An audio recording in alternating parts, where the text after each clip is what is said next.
Hey, everybody, a big hello. So, this is a great interview I did with Autograph Steve Lynch. Can't remember the date, but doesn't matter because you're going to dig it anyway. So, click like, please. Click like, please. You have a new record out. Yes. Yes. Loud and clear. Loud and clear. And it is loud and clear. Is it? Yes. Yeah. Do you think it goes beyond what you did on the first records? I mean, does it take things one step further? Yeah, I think it does, especially songwriting-wise. And also the production of it. Andy Johns did a great job on this one. You know, the second album we produced ourselves, and we were still a little bit fresh at that. So this album, it has a lot more depth to it. The songs, the range in writing, a lot more. We actually had time to write for this one. We had 4.5 months as opposed to 2 weeks. Like the first two albums, we wrote in two weeks for the first one and 2 weeks for the second one. Really? Yeah, and we spent 31 days on each one recording them and mixing them. God. Now on this one, we were in for 3.5 months. Really? Yeah. I mean, isn't the band known though for being like real kind of quick? Yeah. Isn't that something that you guys have like come up with? We've been known to like go in and do things like real quick. Like for all the stuff that we did in 1985, we did 5 movies, and each time we went in and did a song for it, then it took us like a day, and then the next day we went in and mixed. Mm-hmm. Mm-hmm. So, but ideally, this is an ideal situation for the band though, to have the time to write, to have the time to go through and try different things and yes, and do that kind we of stuff. actually wrote 40 songs. Really? Yeah, I think it came out to 40 or 41 songs, and then we narrowed that down to 10. Yeah. So what was Andy like? Andy's a party ninja, I'll tell you. He's an animal in the studio. We just have to hide the vodka until later in the night, that's all. But he had, he was into having strippers come down to make late night amusing and everything. And it was actually very fun. He's into the party atmosphere in the studio. Do you think it comes across on the album? I mean, oh yeah, it does. Especially the harder songs like "Loud and Clear," "She's a Tease," and a couple of the other ones. You know, you can tell that there was a party going on right then and there because we left stuff on the album that we usually wouldn't leave on. You know, like we left on some sampling. We were firing a gun in the back of the studio. We had a shotgun and a 30-06 that we were firing into a bag of sand. And what we were doing was we were sampling the snare with it. So we had a chord runner from way in the back of the record plant, and then for the microphone, and then in the studio we were sampling it with the snare drum to get this. And you can hear it at the beginning of Sun Goes Down. You hear this, Rah! Somebody screaming in the back room, and then you hear the gun go off twice, and then the song starts. So we just left stuff like that on. He says, oh, that's cool, let's just leave it on. What the hell? Did Andy offer anything in terms of guitar sounds or trying different things or? Oh yeah, I think his forte is mainly like bass and drums. Really? But we spent a lot of time on guitar sound. So also he, let's see, we went through more than 30 amps from the record plant, or from SIR. And what it turned out was we found 2 good amps out of those. They're number 1 and number 36. And we were fighting over number 1 with Andy Taylor. Was in another studio using it. And so we kept on running it, and then when we couldn't get it, we found out Andy Taylor had it, and then when he couldn't get it, he found out we had it. So it was going back and forth and back and forth. So in between time, we had to do other parts until the amp was available again. Were those Marshalls? Yeah. They were Marshall 100 watts, yeah. Number 1 and 36, those are the only 2. Now everybody's going to know it. Yeah, never be able to get them again. What was it about those amps that you liked? I mean, what quality did it give you? It was like one of these kind of deals. You plug them in, no effects or anything, and you have a mic on the cabinet out in the room, and boom, hardly any screwing around with it, and you had a sound. Really? That's what I liked about it, yeah. In fact, this one time, we rented it again, and Plunkett wanted to add this rhythm part onto a song. He plugged it in, and didn't tune his guitar or anything. Now, he hadn't played for about a month. You know, he had just decided while mixing that he was going to add this rhythm part on. he plugged his guitar in. It was number 36, and didn't tune his guitar or anything. His guitar was still in tune, and so he just went straight in, and the sound was perfect. Really? It was like, don't touch anything. Don't touch anything. It's perfect, just like that. Wow. And What song was that? that was for Bad Boy. There's a part in the breakdown in there where it breaks down after the solo, Mm-hmm. and then there's a rhythm guitar that comes in halfway through the breakdown, Mm-hmm. and that's the part right there. Mm-hmm. That's the part that he used it on. Amazing. So you're using a Marshall top, Mm-hmm. and what kind of cabs? They were Marshall cabinets, yeah.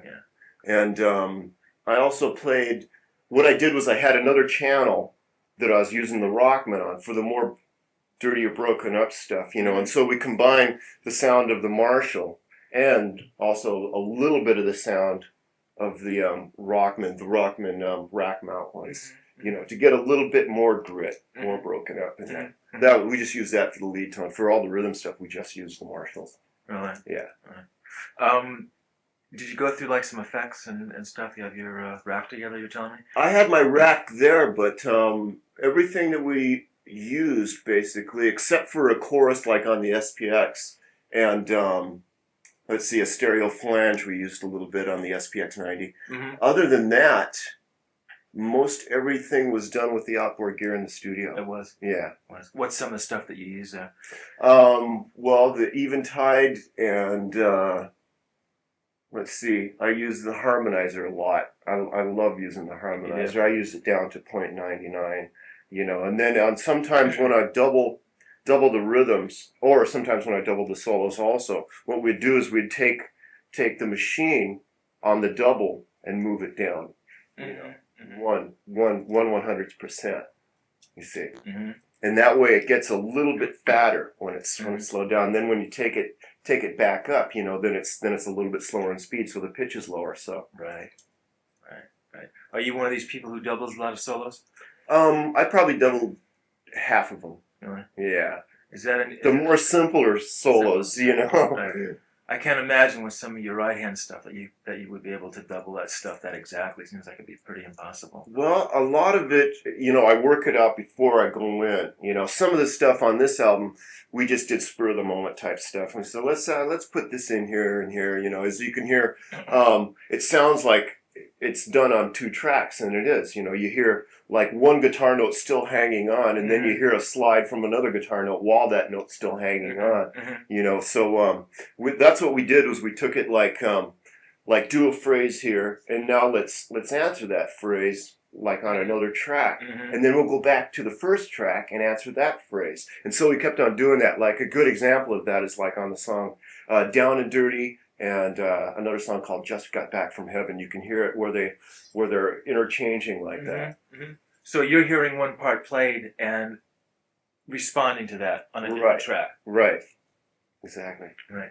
Clapton used to do that kind of stuff on some of like the real early studio records. I think it was Politician in the studio. Remember some of that stuff? You'd hear about like 3 solos going on, but you could tell he'd be playing a line, and he'd be hearing that, and he'd be answering with another line. Yeah, so it's interesting.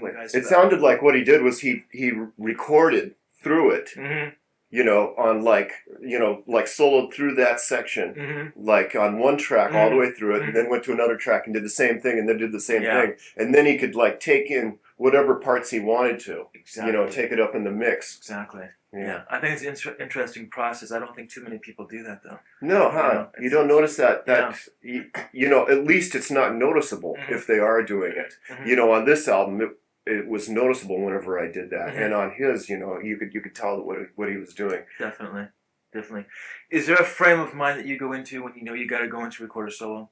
I mean, you tell me that you work things out, but the actual moment when you have to go in and record it, I mean, is there anything that runs through your mind? I mean, is it like a is it going somewhere else in your head, to prepare for it, or anything? Yeah, it's like each time I go in, it's a little bit different.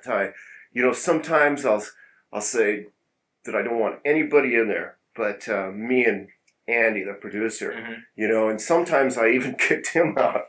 In fact, towards the end there, he kept on wanting to throw in these ideas, you know, and I says, listen, just get out of here. Let me do it my way. And then if you come back in and you don't like what you hear, then we'll change it, okay? Right. But don't keep stopping me in the middle of the solo, you know, you're really ruined it here, you know. I had a great vibe happening and stuff. Yeah. So I said, get the hell out of here. So he got out of there, and when he came back in, you know, after he heard it, you know, and I got a really good take of it, you know, and he'd go, oh, well, that's perfect. We'll keep that. Okay. So we found out how to work with each other is without each other. So there is a vibe that goes on in recording solos. Yeah. Yeah. I mean, yeah, like I said, every time I went in, it was a little bit different. Sometimes I wanted people in there, you know, just for the vibe of it, you know, and then other times I needed complete privacy, you know. Whereas all I'd want in there is like the guy that's actually doing the punches. Right. You know. Right. Which solos did you actually prepare for? I mean, which tracks were they? I would say the ones on More Than a Million, Loud and Clear. Let's see. She's a Tease, Every Time I Dream, and let's see. There's one other one that I really prepared for, and I think it was the one on Bad Boy. Yeah, that's it. So what, you take home like the tracks? Yeah, what I do is let them go in. Like, you know, when we're in rehearsal, you know, I'll screw around with ideas, but then a lot of times things change, like when they're in the studio actually doing it. Sometimes they even do key changes over the solo. So if I figure something out and really get it polished, and then they do that, if I have something already figured out, then it's hard to erase that. Right. You know, it's easier to come in and just try to think of something fresh. Right. So I wait till they have the basics done. You know, and I was down there listening, you know, just to make sure everything was going right. Because there's accents that the drummer does, like in rehearsal, that I want him to keep, you know, during my solos. Because I'll work off of those accents. Oh, you do? Yeah. Because it just makes it stand out. It's like almost a little hook in the solo. I like my solos to have little melody lines and hooks in them like that. And so I'm down there making sure that, you know, he puts in those accents and stuff. But after they do get the basics done, then what I'll do is I'll like take that tape home, you know, and they'll have like a rough rhythm on it so that I can just work around with that, you know. But this time I went in more than the other times unprepared. I mean, we just came up with a lot of stuff on the spot. I mean, I had ideas when I went in, but they weren't to the point where this is for sure what I'm going to do, you know, so we changed stuff around, and it worked out good that way. Yeah, I like it. I mean, are a lot of the solos based on your right hand techniques? Oh yeah, it has it in there, you know, left and right. I'm not using it constantly, but there's a lot of new ideas, especially in Loud and Clear. There's like, well, how can I say it? Almost like Holsworthy sounding lines, like at the end of the solo in there, where I'm doing like a row of fifths, and that builds up to this harmonic minor line, and then it goes down into this chromatic thing before it sounds like a mess, and it sounds like a mess, and that's the way I wanted it. So, I mean, that's consciously sitting down and trying to come up with something that maybe you haven't heard before. Right. I mean, that's definitely the way I approach it. That's not something that just lies underneath your fingers that you would naturally go to. This is something outside of the realm of normal Lynch playing. Yeah, it's something that I heard in my head, you know, and it took me a while to actually figure it out to the point where I could fit it into the key, you know, of F. That was a weird key for this lick to fit in. I was almost running out of room up at the top of the neck when I was doing the hammer-ons. I was going, God, we're going to have to lower the key for the solo or something here. That's a weird key anyway for a guitar, it seems like. Yeah. But I just look at it like, hey, it's a half step above E. Right. Are you one of these players who strives for speed? I mean, is that an important... Not really. In fact, I'm thinking less of speed now. I still work on speed, but it's not like the priority. It's not my priority. I like to really hear tasteful guitar players, you know, rather than speed freaks, which there seems to be an awful lot of these days. It's almost even on the radio. I listen to like the local radio stations, and I'm going, God, it seems like almost every solo is like just burning rapid fire licks, you know, and I'm thinking that, well, that's like the new thing, you know, right now. But I think holds ground more is when I hear somebody like Beck, somebody a tasteful player who really uses those measures, you know, to really say something. So, that's what I like to hear. So someone like him still stands up for you. Oh yeah, yeah. You know, Beck's still Beck to me. Yeah. I mean, yeah. Who are some of the other guys you listen to? Well, I listened to Holsworth for a long time. Really? Yeah, I really got into Holsworth. In fact, that's one of the reasons how I got into this technique was I thought he was using hammer-ons. I was thinking, how's he doing that? You know, with this. But then I find out that most all of it's just from that finger spread that he's got, and he's doing all the pull-offs and the hammer-ons with just his left hand, and very few picking. You know, God, so I started screwing around trying to figure out his licks using hammer-ons. Oh, you know, that's amazing. Yeah. Now, weren't you taking lessons from some jazz guys in the early days? I was taking lessons from Don Mock in Seattle. Yeah. Who is a monster player. I mean, God, when I want to go back and take lessons from him again. He's up in Seattle, and I'm thinking, God, if I could afford to go up there for a week, I'm going to go up there and take as many lessons from him again. Because he always, whenever I see him, he gives me a bundle of fresh new ideas. He's really good with that, you know, really modernistic type of playing, that large interval skips and stuff, and fitting them in, you know, chromatically, intervallic, what do they call it? Chromatic octave dispersion, all these fancy names and everything, but it sounds cool too, you know, so it's neat to get new ideas. Wasn't he one of the guys who actually had you come down to LA? Yeah, well, what happened was I called him up on the road from, where was I at? I was in Montana, you know, bumfuck Montana, way out in the middle of nowhere. And I was to the point where I thought, this is a shit life, you know. I'm going to quit playing guitar. To hell with this. I'm going to go back. I'm going to actually stay here and be a lumberjack, or I'm going down to L.A., you know. And here we were out on the road for 10 months, and I was completely burned, playing top 40. You know, in Montana and Idaho and up in northern Canada, playing for lumberjacks and stuff out in the middle of these dirt roads, way up in Yukon territory. Everybody's wearing fur caps and shit, you know. And so I called him up and I says, Don, you gotta get me out of here. This is ridiculous, you know. Me and the Yukon Jack are best friends right now, and I've gotta get out of here. And he says, you gotta come to this new school. And right then, the Guitar Institute was just starting. So I went back to Seattle and prepared myself. I didn't know how to read, or write, or do anything. You know, he showed me everything from when he taught me. He showed me everything on tablature, so it was like paint by numbers. You know, it was real easy to do. And so what I did was I learned how to do all that. And they sent me like a test, and I was completely confused by it. So I had my guitar roadie do the test. And he got me into this school. My guitar roadie had like 4 years of college in music theory, you know, so I had him do it, and he got me in. So I said, thanks, dude. So that's how I ended up down there, and I went in there just not knowing shit. But it worked out. I learned a hell of a lot. You did. Yeah. Yeah. Well, you weren't, you didn't finish much school, did you?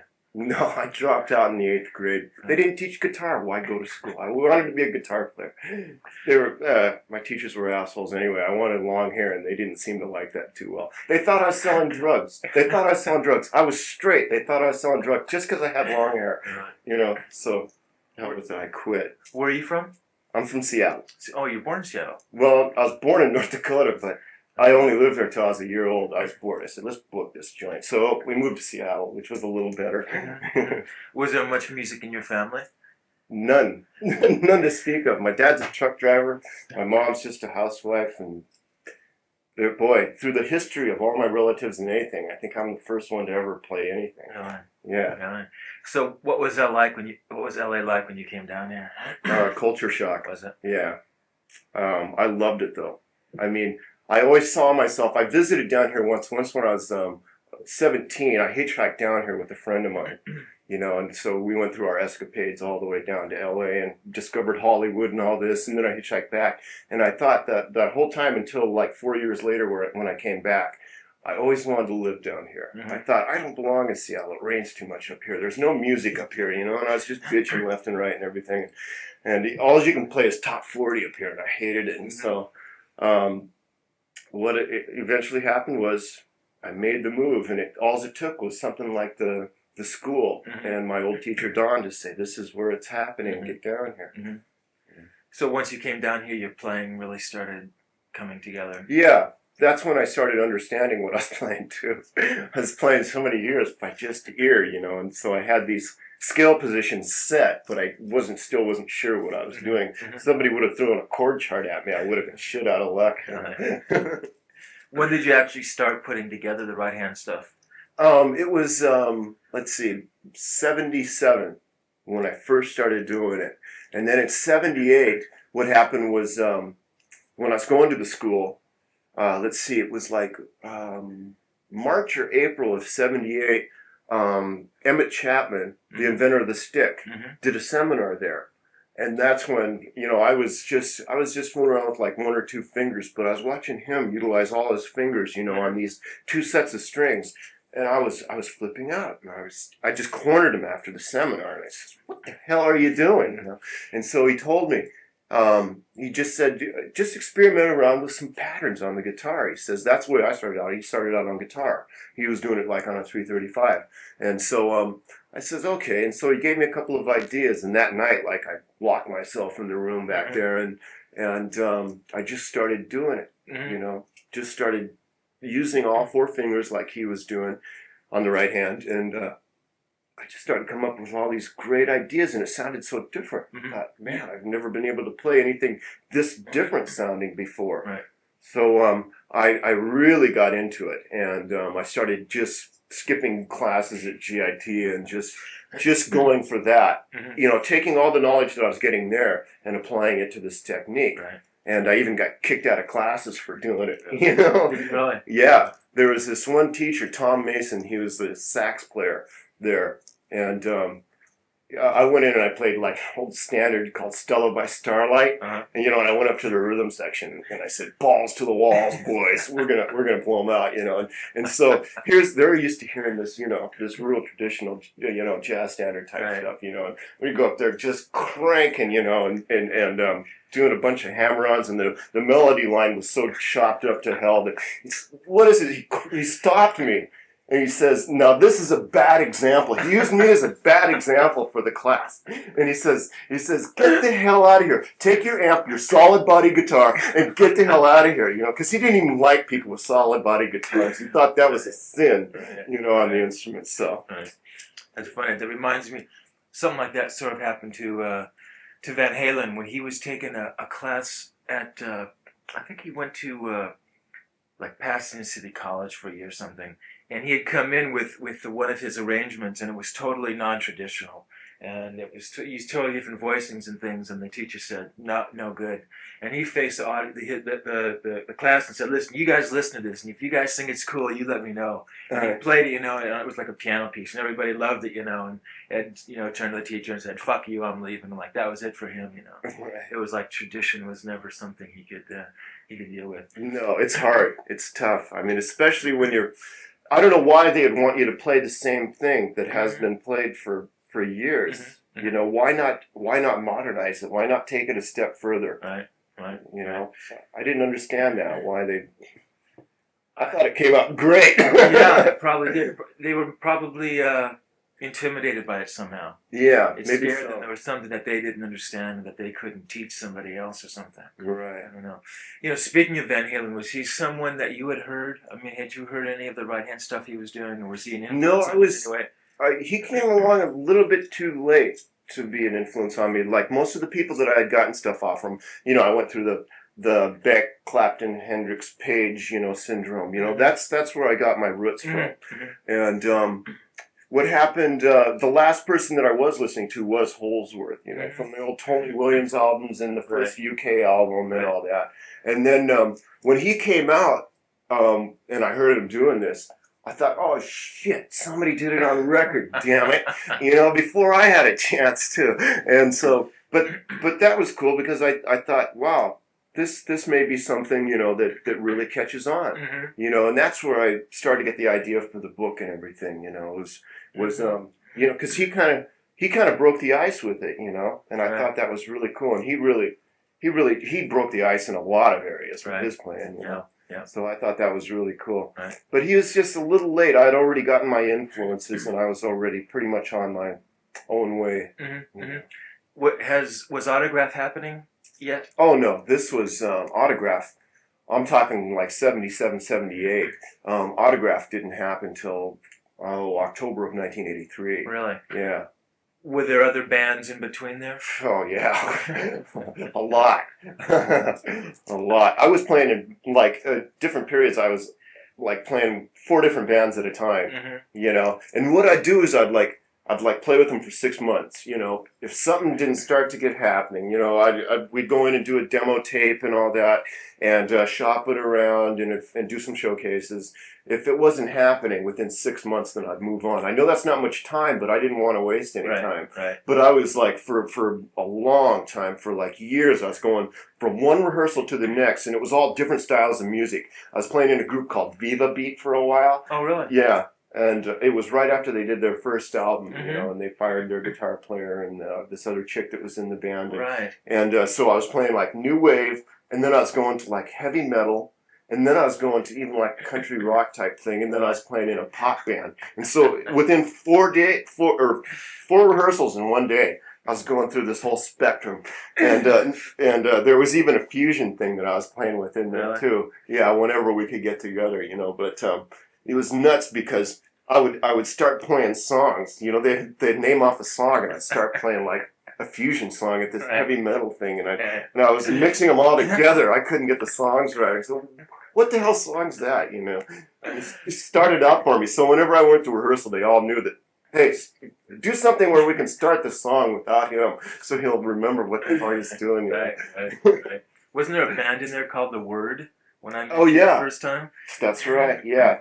In fact, that was like the pop band. Oh, it was a pop band. Yeah, that I was playing with. So, Yeah. but we did a couple. Actually did like 2 or 3 demos, and it wasn't getting the right kind of recognition. The songs were good. They were real poppy, but Mm-hmm. it wasn't right. Everybody thought it was a religious thing because it was called The Word. Right. I mean, it wasn't. We had a song called The 10 Commandments, but What goes to Commandments? Yeah. Really. So how did Autograph come together? I mean, how did you finally find that? Well, it was like we all knew each other. Like we'd played in different combinations of those people together. Like the singer and I had played in a group called Looker, in which let's see, yeah, it was just him and I. And then there was a later version of Wolfgang in which Randy, the bass player, and the singer and I had played in. And then there was a thing that me and Kenny played in, the drummer, and me and the keyboard player, Ish, had been playing with Holly Penfield. Mm-hmm. And so it was like we all knew each other. Mm-hmm. And what happened was we got together a couple of times, when we were able to, because we were all pretty busy, playing with different bands. Right. There's a couple other people in the band that were doing the thing I was doing, playing with a few bands at a time. And so what we did was we got together, and the first rehearsal or jam that we had, it might be better to call it jam actually, it clicked. Everybody's musical ideas were going in the same direction and everything. And so we got together, wrote a few songs, and we just like rehearsed. It was like kind of like a hobby for us because our money paying gigs were other than that, Right. and so we had to keep those happening. And so what we eventually ended up doing was doing a demo tape, an 8-track demo tape. That led to Andy Johns hearing it. Andy Johns took us in to, let's see, it was called United Western now. Now Right. it's called Ocean Way. And we did a 24-track demo there. And that's the one that actually RCA heard Really? when we were out on tour with Van Halen. And so we didn't have a record deal or anything when we went on tour with him. It was just like hey, our first gig together was in front of 12,500 people in Jacksonville, Florida, you know, and it was great. We're all scared shitless when we went out there. How did the Van Halen tour happen? Kenny was like good friends with Roth, and actually everybody like Steve Plunkett and Randy, they knew Eddie and Michael from like the Wolfgang days, Right. way back when they used to play the Starwood all the time together and everything. And so what happened was Kenny handed him the demo tape that we recorded with Andy Johns, and David really liked it. He thought the material was real strong. He thought the band was real tight, and we weren't even a band. We were just 5 guys that got together every once in a while. We didn't have a name or anything, and so he asked him. He called back Kenny and said, "Hey, let's go on tour together," you know, and you know, because they were used to using no-name acts, you know. Right. As a matter of fact, we were a no-name act. We didn't even have a name, and so we had to think of a name. Our bass player, Randy, he was in Europe with Lita Ford. We called him up, and so he took off. He took off from Europe and came back. He says, "Oh, this sounds like a better opportunity." So he came back. We rehearsed for 5 days and went out with him. We drove across the United States from LA to Jacksonville, Florida, in a Winnebago that broke down, of course, 2 or 3 times on the way. It's a lucky thing we left early, you know. We left like 5 days early to make it across the United States. And so we had a rehearsal right before we went, and we passed around the hat for gas money. No, and we made it there, and we played. We made it there just in the nick of time. Were you a little frightened by the idea of playing in front of all those people and playing, opening for a band like Van Halen? Yeah, it was scary. I mean, when the lights went off, you know, and you heard the audience, I mean, I'd never been behind stage, you know, in that situation. You know, I was always one of the guys yelling out there, you know, and so it was like, oh, God. I was thinking, oh, great. And then the lights went off, and I went, oh, shit, you know, because there was just this roar. And here we have to run out there, and nobody's ever heard of us, you know. But it was surprisingly enough, we went over really good. There was only 2 gigs where we got shit thrown at us, and that was in Hollywood, Florida, and Nashville, Tennessee. But since then, we've played those places again, and they love us, you know. And anyway, what happened was RCA came and saw us at the Omni in Atlanta, and they loved us there. And then when we played Madison Square Gardens in New York, they brought the whole staff down, like everybody, and so they really, we had 2 great nights there, and so they basically signed us backstage from that. Really? Yeah. Did you have a chance to sit and talk with Edward much on the tour? Not too much. I was always, you know, practicing, you know, to go on, to limber up, you know, before I went on, and then he was always doing the same thing before he went on. You know, whenever we got together, it was like after the show, and we were both getting bombed together, which was fun. We did that a few times, you know. Yeah. Didn't something interesting come down between you and the management of the band? And oh, yes. Right before we went out, Noel Monk, who I think most everybody knows his reputation. Anyway, he said, "If I see you with your right hand on the guitar neck, you're fired." And I went, "Oh, well, shit, this is great. Half the shit I do is with my right hand on the guitar neck." But I don't think Edward had anything to do with it, you know, because I talked to Edward about it one night when we were getting bombed, and I says, "Yeah, Noel Monk told me that I was going to get fired and all this," and Edward said, "What?" He says, "Yeah, bullshit." He says, "Go up and do whatever you want," you know. And so the next night I thought, "Oh, great. Thank you so much. You've lifted a big weight off me." And so I went out, and the next night I was able to do all my old shit again, and I felt great. But it was like about halfway through the tour when I finally got to talk to him and confront him with that, you know. So for those first gigs, you actually weren't using your right hand? No, not at all. I mean, I'd sneak it in every once in a while. It was like, oh, I better go back and check my amp settings here, and then I'd throw it. Yeah. Were you a person who was real aware of the guitar in terms of having your equipment and gear together and having your tremolos together and the necks? I mean, were you one of those types of people who had that together? Yeah, I paid close attention to the intonation and all that. But, you know, the road, for some reason, the way our roadies treated it, boy, I had to look at it every night before I went on Really?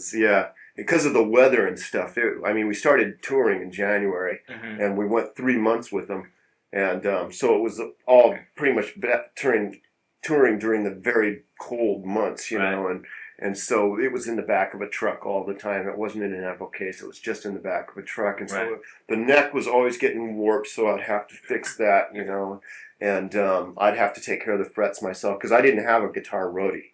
I just had somebody that set up the amps. Right. Yeah. Right. What types of guitars were you using? Charvels at this time. Now I'm using Jacksons. But yeah, they just same guitars. They just say Jacksons on them now. What is it about his guitars that you like? Well, it was nice because I was able to go out there and pick out the wood that I wanted, pick out the neck that I wanted on it, and everything. And the first one that I got, I just loved it. I played it and I didn't have to do anything to it. They had it set up perfectly because I explained to them how I wanted it set up and everything, and they had it done perfectly. So, and it played better than any guitar that I played before. So I said, "This is it. This is what I'm playing." So, what is it that you look for in a guitar neck? What is the kind of a feel and wood that you like? I like a real thin neck. I don't like any finish on it. You know, and I like the semi big frets.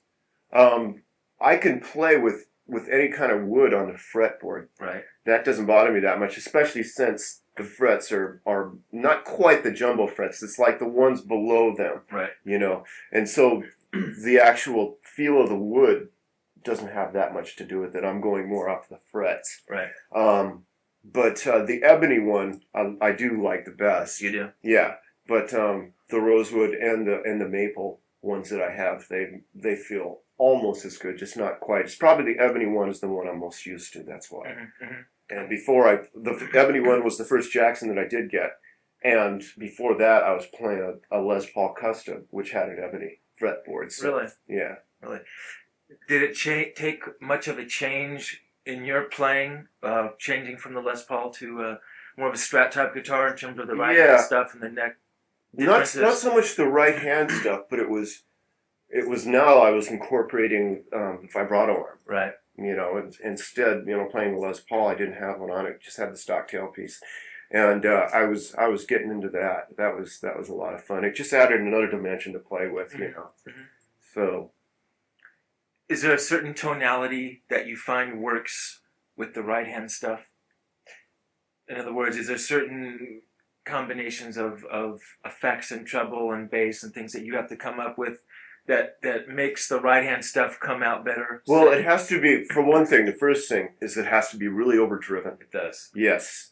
Otherwise the sound's not going to come out. Now you can use it with a clean sound, you know, but it's like you gotta think that your approach with your right hand's got to be a lot harder on the fretboard to get the notes out as loud as the ones pulled off. Right. You see, when I was first experimenting with this, what I wanted to do was I wanted the actual sound to come out so that you couldn't tell what was doing the hammer-ons and what was doing the pull-offs. I wanted it to just be notes. I see. You see? And so I had to get a really overdriven sound to get those notes to pop out like that when I was hammering on. Right. And what I do like to have is I like to play in stereo because it's just the wider sound. I like it to be mic'd that way live too. You do. Yeah. And I like to play with a little bit of delay, but not enough so that it's going to interfere when you start getting into the faster notes. Right. You know, and I don't use much reverb because of the sounds that when you're playing big halls, you know, it already has its reverb. You know? Right. And what else? There's a little bit of stereo chorusing I use sometimes, but that's more for chordal work than the actual solos type stuff. Right. What about pickups? I like the best new pickup that I've tried is the Jackson J50. Really? Yeah, I like it because it's got the active electronics in it, and what I do is I set it so that it has a 3-way parametric boost on the back. Right. Okay, so I keep the mid and the high down since the amp gets plenty of that, and I boost the mid on it, and then it's got a separate gain on it that you use with the screwdriver. You have to take off the back of the back plate on the guitar Right. and adjust it with the screwdriver, and that doesn't move. Once you got that set, you set the back plate back on, and that sets the output of the pickup. Okay, because if you got the pickup up too high, then it's going to be a little bit noisy, and you're going to get a lot of unwanted feedback. Right. Right. And it's the J50 that I'm using. They got a couple stronger models. They got like the J80 and they got the J90, which are just like way too strong for me. I got like the output for the pickup set at like 3/4 of the way up, and it's just like plenty loud for me.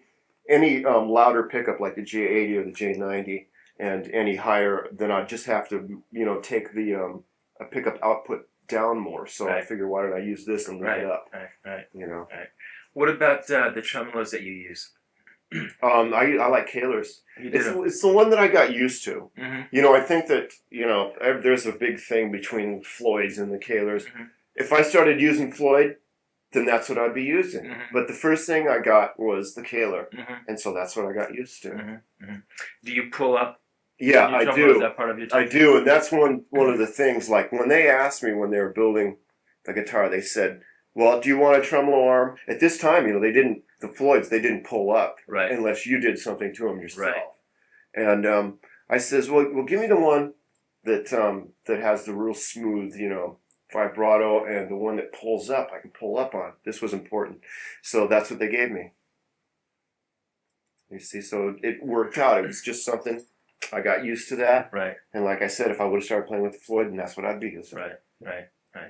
Yeah. What about things like picks and strings? It doesn't I like sound to important, use- but I think it's probably a big part of your sound. For Kahler, Guild makes these strings called pumping irons. Now they got Really? another wrapping around down by the ball of the string. Oh, really? Yeah, and they work out great. It's I think it's bronze wrapping that they have over the top of the regular nickel. Mm-hmm. Okay, so it's like I never break these strings. Really? Yeah, because when you're using a Kahler tremolo, that's where you break them, is down at the ball.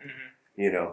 And so with that extra wrapping on there, it just doesn't happen. I mean, I never break strings. It's weird. I never break a string. Everybody, when I'm in rehearsal and I break a string, everybody goes, "You broke a string? My God," And I beat the hell out of them too. Yeah, because I pick hard. I pick really hard, and I use a hard pick. I use one of those.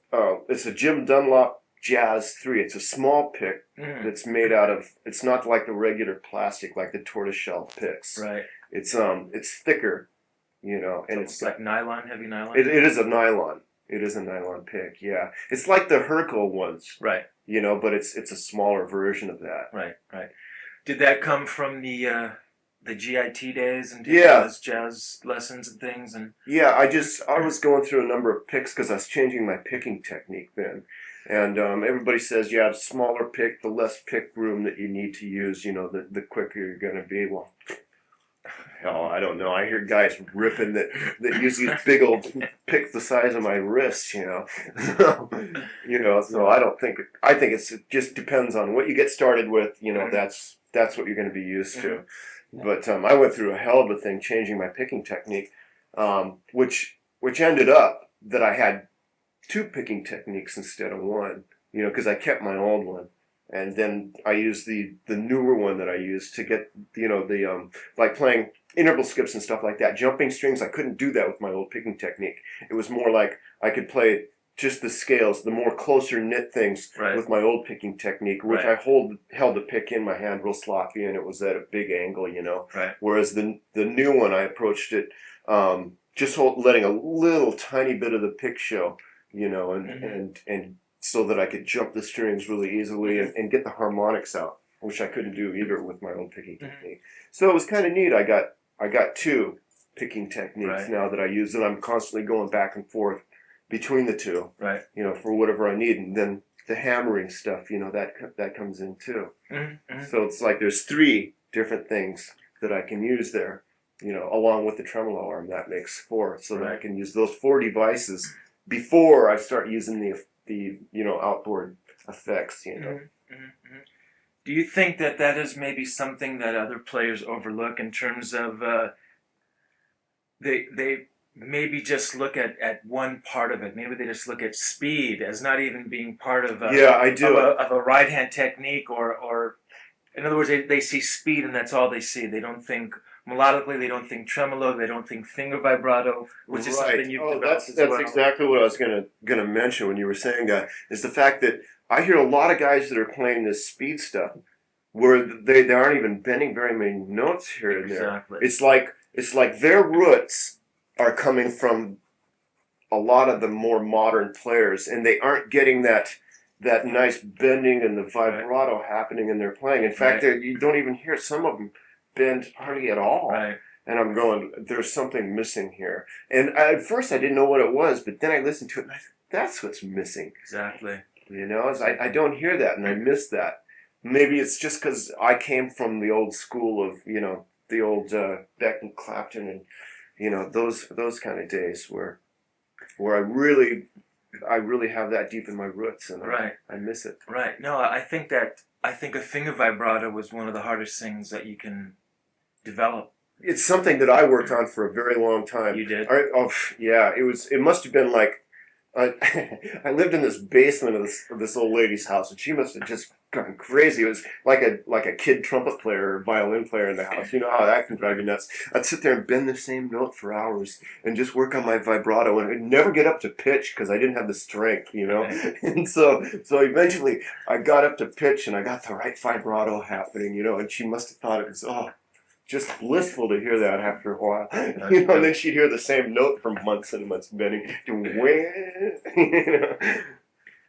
So the old lady upstairs, she's probably the best. She hated me. I'm surprised she never said anything, you know, because I know that she left the TV up loud. Maybe that's the reason. I could hear the TV coming through the floor. Really? Can you describe then your vibrato? Can you describe how you actually approach it? Well, yes, this is one thing that I did start doing was after I got the vibrato down, then what I learned that sometimes I was like too fast for the tempo of the music, in other words, too slow. The quivers would be like frantic quivers, and so what I tried to do was like either slow it down or speed it up according to the tempo of the song. Mm-hmm. You know, I would like try to get it happening so that it would be like 16th note. Mm-hmm. And after a while, you don't need to think about it. It just happens that way. You automatically slow down the vibrato or speed it up. You know, because I haven't thought about it for years. Mm-hmm. I just do it now. Mm-hmm. You know, but that's what I found myself doing was actually trying to get the vibrato happening either in 16th or 32nd notes. Usually 16th notes, yeah. The waver of the actual vibrato, you know. Mm-hmm. I mean, you listen to people like Clapton and Beck, and the vibratos they got. Pretty incredible. That's what I think I got a lot of it from just who you said, Beck and Clapton. You know, that's what Did you ever listen to Paul Kossoff from Free? Remember It's All Right Now? His was pretty extraordinary too. Yeah. He had a vibrato also with this. I thought most vibrato was done like, you know, with the third finger, the left hand, you know, bending it up and stuff. But that's when, you know, hearing people like him, he used a lot of vibrato with the first finger, you know. First finger. Yeah. Right. B.B. King stuff. Right, exactly. Yeah.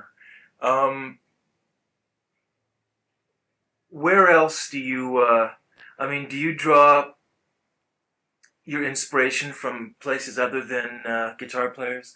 I mean, do you listen to classical music? Or would you listen to a sax player? Look at right over there. See all those Mozart albums right there? Really? Yeah, I got a big classical collection. I went up to the library up at RCA and I just grabbed a bunch and took off down the elevator with them. So, I mean, somewhere along the line, there might be a little Mozart piece that maybe... I mean, obviously no one's going to hear a Mozart... Yeah, but the influence is there. You know, listening... I like to listen... But without actually sitting down and figuring it out, because you know subconsciously it's going to come through. You know everything's stored up there, and it's just going to come through automatically. You won't know where something came from, and all of a sudden, you know this fresh new idea will come out, and you won't be able to place it, but it'll sound cool to you, and you use it. Right. Yeah. Do you feel comfortable in the studio now? Oh yeah. I feel really comfortable in the studio. It's natural for you to be in there. Yeah, studio's home. I had done, in between the time when I graduated from GIT and wrote my book, which I started writing at the very last days of GIT, in between that time and the time that Autograph happened, when I was playing with all these bands, I had been in the studio quite a bit doing demos with these bands, and plus I was doing, studio work, studio calls, Oh, you were? Yeah, I was doing a lot of different things. I did some stuff with Greg Lake that Tommy Tedesco set me up with. That's right. Yeah, and that was Lake's he ended solo up, record. Yeah, right, in which Gary Moore eventually did. He did the whole album, and he scrapped the whole album, which he had Chris Squire singing background vocals on and stuff. Really? On. He used a lot of people. Lukather was on it, and just a bunch of people. And he ended up scrapping that whole album. He didn't use me. He said I went in and I laid down these parts using a lot of hammer-ons because I was just like fresh out of GIT then, and I thought the more the better at that time, and which I learned later was wrong. But the ideas I put on were pretty outside, and they were sounding more fusion-like, which I thought that he wanted more of. But he wanted to go, because, being from Emerson, Lake and Palmer, but he wanted to go in more of a pop direction. Right. And so he said, actually, it was his manager, Alex Grove, took me aside and said, I don't think we're going to be able to use you. I says, really? Why not? I didn't care, really, because they were giving me $100 bill every time I came through the door anyway, so that was cool. Something to be heard in the record, though, didn't mean anything to you, though? Yeah, it did, but, I had heard while I was in there that they weren't sure that they were going to use a lot of the stuff, and so it ended up that they scrapped, I think, the whole thing. Really? Yeah, but I asked him why, and he says, well, what you're doing, he wouldn't be able to find somebody to do that, and go on the road with him. And so I says, well, I'll go on the road with him. And he says, if you go on the road with him, people aren't going to know who Greg Lake is. And I says, oh, well, thank you. Really? So I took my $1,200 and left. Yeah. Did you do any other dates in between there? Yeah, I did different things. I did this Japanese album for this girl named, I think her name was Tamaki. I don't know. They only spoke Japanese, so I never quite got that together. How you want me to play this? From section B again? Okay. It was like that. So we were, there was a couple guys in there that I had known, so we were razzing them while we were in the studio. Right. But it came out good. I don't know if that was ever released. I know it wasn't released in the States, but I think it was just for Japan. So you're working with Andy is really a full circle, isn't it? Yeah, it is. I mean, thinking of him doing our first 24-track demo. Right. And I think we did 5 songs on that. And then coming around, we wanted to work with him again. But for the first album, he wasn't available. And then, so we got somebody else. And then for the second album, we had another producer that was set up by RCA. And I didn't want to mention his name, but he ended up not being what we wanted, so we fired him, and we didn't tell RCA that we fired him. Seriously? Yeah, until the album was almost done. They'd come down to the studio every once in a while and say, "Oh, where's what's his name, the producer? Oh, he's out getting a bite. He'll be back." But actually, he was back in Canada where he lived at, and so that was pretty funny. But then we eventually told Paul Atkinson at RCA. He says, "Yeah, we're producing the album ourselves." And he came down and listened. He says, "Well, it sounds better than the first one, so go for it." And Eddie Delana, he was the engineer. He was ended up co-producing it with us. So the second album. Yeah. What else has he worked on? He's done a few things, hasn't he? You mention anybody's name, and he's done it because he was on the staff at the record plant for years, and so the record plant being this famous studio that it is, right? He had worked with basically everybody you can think of, right. that has ever recorded there. Who produced your first record? It was Neil Kernan. Neil Kernan. Yeah, English guy Neil Kernan. Were you happy with what he did? Yeah, but we didn't work enough with the guitar sounds. I didn't like that aspect, and also the EQ of it was somewhere in between the broadness that I thought we could have got. I thought we could have got a lot more bottom, and I thought we could have got a lot more top, in which we did concentrate more on the second album, in which we got. But then on the third album with Andy, he brought that a lot more to life, you know, where there's a lot of bottom and there's a lot of top and there's a lot of in between. Right. Yeah, I think that the first record, there was something that was very, for want of a better word, very pale sounding about your guitar. The playing itself was very good, but the sound of it was very... and the way he was mixing it, too. The mix. He was mixing it back. And it was like, instead of being a bright red or a black, it was a pastel color. Exactly. That's what I didn't like about it. The guitar sound was there, but he kept on EQing it down. Right. You know, and if I would have taken up the top end more, then I was going to lose the thickness. Right. You know, so it should have been done in the EQ, but the way he had EQ'd it, it really took away from it. Right. And it also, you know, you lost the kick. Right. And the bass guitar, you know, that was buried also.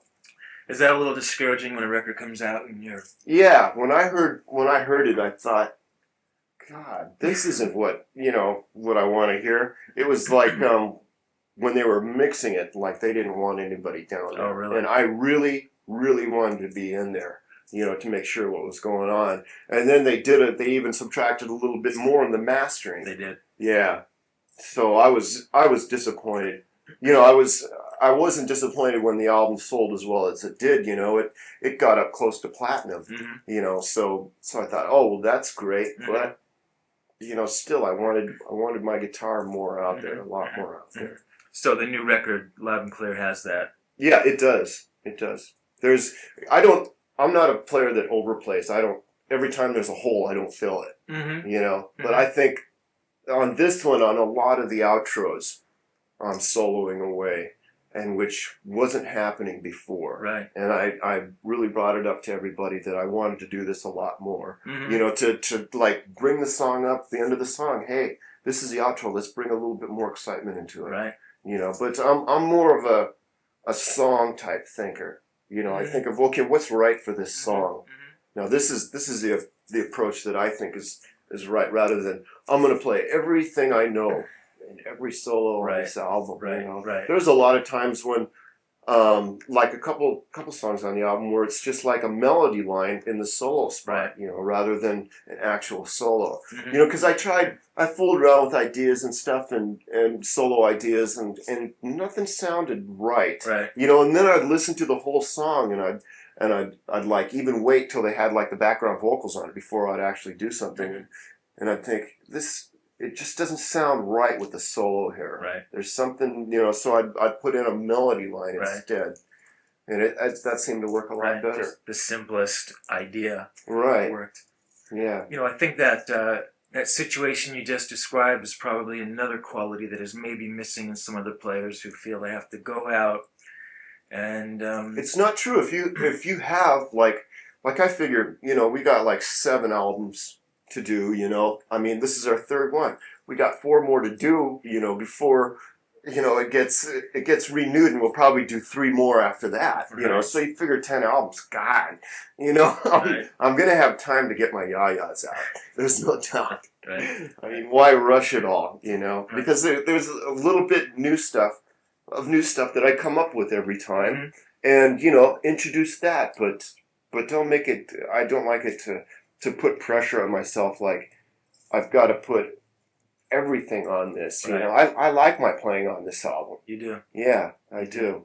And I think the next album now I've got, you see, as soon as I get done with an album, then I'm thinking of the next one. Right. You know, and now I'm coming up with little bits for songs and stuff, and thinking of ideas, solo ideas. And since then, I've come up with a lot of new ideas. Right. And now I'll be incorporating them on the next album. Right. You know, and I still have I have a whole tour to go through playing these damn songs, and I'll be wanting to play these new things. You know, exactly. But I'll be incorporating a little bit into the show, you know. Mm-hmm. Once I get up there and I'm comfortable with playing it live again, you know, which takes, you know, about a week into the tour, right? You know, and then you're feeling, oh, great, you know, and now you start extending yourself a little bit and stuff. Sure. Then the new ideas will start coming out. Right. So do you actually have to sit down to relearn some of your solos sometimes for the record? Oh yeah, sometimes I have a bitch too. I can't remember. God, what did I do there? And it'll be this hammer-on section. Oh, fuck. What am I going to do now? Because I have no idea what I did, Right, so you got to go ask somebody to figure out your solo. Right. I hope nobody watches the video and tries to learn what I did on the video, because I have no idea what I was doing. I was really faking it. I finally sat down and I thought, on Loud and Clear, the first video that we did, I was going, God, I'm not playing this solo at all, like what I actually played it. So I got a tape of the album, and I sat back in the dressing room at the Long Beach Arena, because that's where we were doing the video at. And I sat back there and I had to relearn it, because I thought, if anybody sits there and looks at me and they have the camera on me long enough, right, and figures out what my hands are doing and tries to compare it with what the record's doing, they're going to say, no way, come on, what are you doing, playing some weird tuning or something? And I'm not, I'm playing standard tuning. So I learned it, and I played it that way. Right. I finally got it right. In speaking about videos, didn't you just do another instructional video about your playing? Oh, that's... And didn't you write, you've come out with a couple new editions of your book? And Yeah, as a matter of fact, I just finished them. See, when we were mixing the album, we started January 2nd. So I thought, okay, there's a lot of time when you're just going to be sitting around when you're mixing, letting Andy get the basic sounds, getting the drums happening. I just wanted to be there, because I put a lot of trust in him. Right. Except for late nights. And I just wanted to be there, to make sure that I was getting what I wanted. When the solo came up, or the rhythm guitars, I wanted them fatter. I wanted to add this and that, like the harmonizer, whatever. Right. I just wanted to make sure that I was in the room at all times. So I had this little table set up beside the mixing console, and I started writing my book then. And at that time, I was thinking, okay, I'm just going to write my second book now. I'll worry about the third one later on. Well, it took us a month to mix it. Not quite a month. We were in there till the 28th of January. And so I was writing on it. I was down there every day writing on it then. And then when we got out, there wasn't much really to do then. Right. There was a few months where you're not going to go on tour. So I kept on writing and writing. And I kept on coming up with new chapters and new things to write on. Right. So it ended up, I had, 180 pages sitting here. And so I thought, this is too thick for one book, and there's so many different categories that I filled here. We're going to have to make it into two. And so I talked to the publisher about that. And he says, yeah, with that many pages, it's going to be better to do like volume 1, 2, and 3. Right. So that's the way we're going to release them, as volume 1, 2, and 3.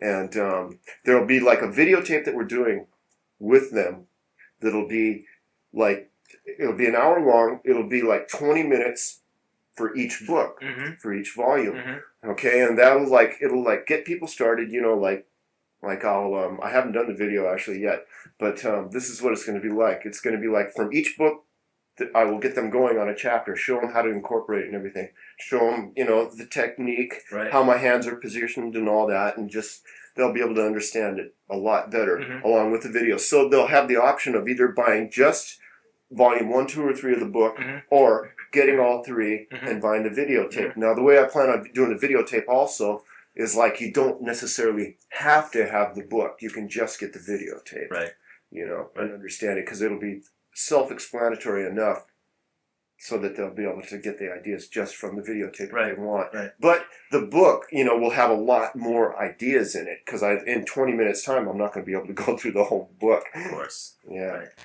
As a person who dropped out of the 8th grade, did you ever think that you'd be writing books and making instructional videos?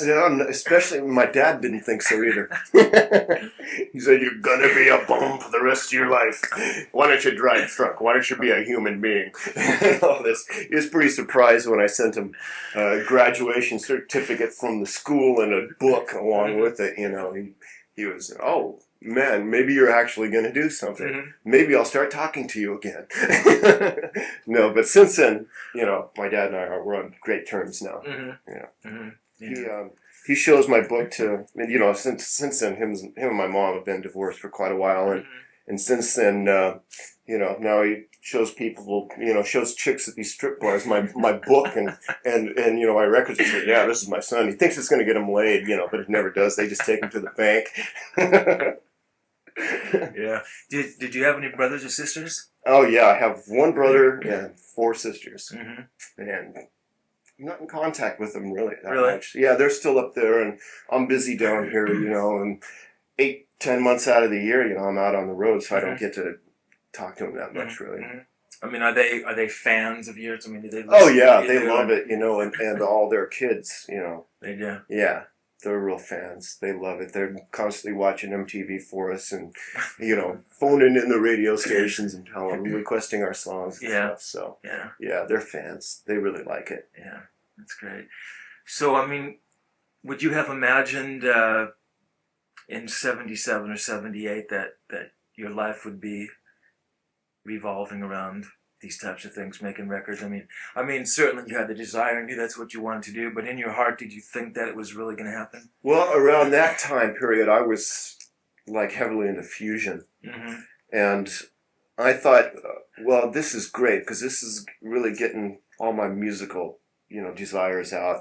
But I eventually found that fusion wasn't going to get me the recognition that I wanted. Mm-hmm. I mean, you become a guitar player's guitar player, which is all great, which is great. But even a lot of fusion players don't even get that recognition, Right. And to get on an album and to get that album shopped properly, boy, it's just almost impossible for a fusion person to do that. I mean, you have to be a name like Alan Holdsworth, who's gone through a lot of hell Right. to get to the point where he's at now. And I just decided, to get back into rock, and I missed that. I missed the fact that, hey, I want to play on big stages. I want to sell out to huge crowds and Right. everything, and that's what I really want to do, So I started getting back into rock, and I started playing with more rock and roll oriented bands, and I found myself happier, because I did. I mean, eventually, I'd like to, do a solo album. I know everybody says that, but just for my own personal enjoyment, hell, I don't even care if I just do one album on vinyl and just have it for my own personal use. Right. Just to do it. And I also really, one thing that I do want to get into in the future is doing movie scores, Mm-hmm. because I watch a lot of movies, and I know every time I watch a movie, I think, oh God, I can hear something like really cool to go right here, and so. I'd like to eventually set up like a studio where I could do it all at my house, and just have, banks with the synthesizers, anything that I needed at my disposal right there. Mm-hmm. Have a nice situation, like maybe a view, of like the valley or something, a big mansion up in the hills and all this, everything everybody wants, right? But I found that, just the atmosphere that you set up around you can really have a lot to do with your writing. Absolutely. I mean, it really can. And I found that actually when I was going to GIT, they had this old building next to the freeway, 5858 Hollywood Boulevard building. Right. And what they did, since I was like the security guy there, I kicked everybody out at night. And then I stayed there till like 4 or 5 in the morning practicing. I had my own little room in the back, and it had like a big picture window. And I had like 2 little lamps that I was playing through back there. And I'd sit there all night, and I'd just look out at the lights. And it was just so... I mean, I could go on playing there forever. Mm-hmm. I never got tired of it. Mm-hmm. Didn't need anything else in my life. I mean, that was it. Right. And I just loved it. And so I remembered that situation, and that's what I want to set myself up in again. Mm-hmm. It's just having that view and that atmosphere, Right. and just have, get like tapes in, videos from movies, and just being able to sit there and just, know where, they tell you where the music's got to be and what type of thing they're looking for and all that. And that's what I want to set up. I want to be able to do that eventually. You think ultimately you'd be capable of doing something like that, orchestrating? And... I definitely think so. Yeah. Yeah. Because I really desire it, and whenever I desire something that much, then I know that I'll work to achieve it. Mm-hmm, mm-hmm. And you mentioned earlier that you've been working more on the songwriting, and obviously orchestration and soundtracking is an extension of that. So, right, exactly. I mean, were you aware early on that the songs were maybe more important than the actual guitar playing? No, I wasn't. You weren't. No, I always thought, hey, if you're gonna make it in this world, you got to be, the monster guitar player. Mhm. In which I still, I'm still trying to better myself all the time. I mean, that's just something that it's just in my blood. I've got to do it. It's eventually I just want to be satisfied with what I'm doing, which will never happen Right. anyway. You'll never be satisfied. But I'll still keep working at it. Mhm. And after the touring's done, that's when I'll still be working on my guitar playing. But I think in the movie thing, then I'll be working more on sounds, Right. rather than actual solos and that type of thing, Mhm. which will be nice. It'll be a whole other thing. I figure after 7 to 10 albums, I'll have expressed myself pretty well. Right. And not saying that I will give up, doing that kind of Mhm. thing when I reach that point of Mhm. going on these extensive tours and everything, and completing 7 or 10 albums. But at that point, I'll have, okay, this is something new. This is something I can work on now as the movie Right. thing. Right. I may go back and I may want to do another tour after that, Mhm. put another band together, maybe do a reunion thing with this band. You never know. Right. But I'm always looking way ahead. Mhm. And that's what I see in the future for me, because I love movies so much too. Mhm. I mean, when I'm not practicing, I'm renting videos. Look, I just got a couple videos today. Yeah. Yeah. I mean, do you have that ultimate desire to be the great guitar hero / god? Well, I don't look at it especially in those terms. I mean, I want notability. I want to really be recognized, but mainly I just want to be respected. Mhm. And I want people to look at me as, oh yeah, he's Mhm. really good, and just like I guess I look at Beck. I would like people to look at me, Right. the way I look at Beck. Right. Right. Because I've known you for a few years, and you've never struck me as one of those types of people who's that real competitive guy who has to go out there and I'm not competitive. plays a little bit faster than the next guy. And the moment that comes to mind is that one evening when they shot that big ad for Charvel. Right. There's all those players down there, and a lot of very good players, and by the end of the night, they were all flocked around you with their ears stuck up against your neck, listening to you do your little hammer thing. But for you, it was just trying to show somebody something, and not an ego thing at all. So, Well, I was into the teaching thing, so it was. God, I had like 95 private students a week then that's coming right, to you my were house. teaching a lot, weren't you? Yeah, an awful lot. It was like 7 days a week for like 10 hours a day, from 10 in the morning till 10 at night. That's how much I was doing it. It was ridiculous. I was getting burned out on it. But, anybody that wanted, to know anything, I was just automatically, here, let me show you this, But that's kind of the way it was. And I enjoyed it. I really enjoyed the fact that I was doing something different and people were interested in it. Mhm. And I think that's what I want notoriety for more than anything else, is the fact that I'm doing something different. Mhm. That really. So if they had to write something on the headstone, that's what they could write. Yes, here's a different kind of guy in a different kind of world. Nobody knows what he's all about or anything about him, but he was different. Right. Rest in peace. Right. Right. All right. Well, maybe that's a nice place to end. Yeah. All right. Good. All right. Thank you. Thank you.